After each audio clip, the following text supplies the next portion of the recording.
Ezek fontos tények, amiket mindenkinek tudnia kell Chuck Norrisról. Chuck Norris nem alszik, Chuck Norris vár. Chuck Norris nem borotválkozik, ő arccal rúgja magát. Az egyetlen dolog ugyanis, ami megsebezheti Chuck Norrist, az Chuck Norris. A Sherman tankot eredetileg Norrisnak hívták, de Chuck Norris úgy döntött, nem elég kemény ahhoz, hogy a nevét viselhesse. A hadsereg ezért gyorsan átnevezte a tankot, és megígérte, hogy kifejleszt egy fegyvert, ami méltó a nevére. Máig nem létezik ennyire kemény fegyver. Amikor Bruce Banner bekattan, Hulkká változik. Amikor Hulk bekattan, Chuck Norrisszá változik. Chuck Norris nem olvas könyveket, csupán addig nézi őket, amíg meg nem szerzi a szükséges információt. Ha Chuck Norris megrúg valakit, nem csupán megöli, egész létezését kitörli a tér-idő kontinumból. Chuck Norris egyszer Big Mac-et kért egy Burger Kingben, és kapott. Chuck Norris egy forgóajtót is be tud vágni maga mögött. Sok embert hord Supermanes pizsamát. Superman Chuck Norrisos pizsamát hord. Chuck Norris 20 perc alatt nézi végig a 60 perc című tévéműsort.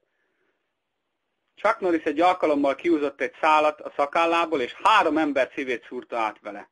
Ha kávézni akar, Chuck Norris fogaival őrdi a kávét, a vizet pedig saját haragjával forralja fel.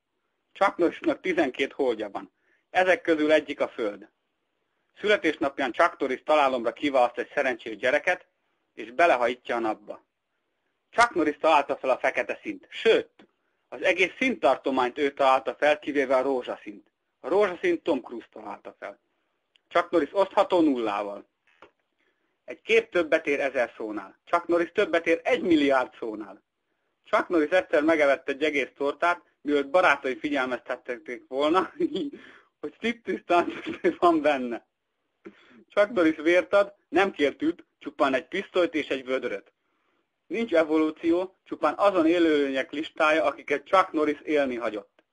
Chuck Norrisnak nincs álla a szakálla mögött, ott csupán egy másik ököl van. Ha látod Chuck Norrist, ő is lát téged. Ha nem látod Chuck Norrist, talán csak másodpercekre vagy a haláltól. Chuck Norris elszámolta végtelenig. 2-szer. Ha Batman és Darth Vader összecsapna, Chuck Norris lenne a győztes. Táguló világegyetemben élünk. Mindenki Chuck Norris elől menekül. Chuck Norris már teretárral is játszott orosz rulettet, és nyert.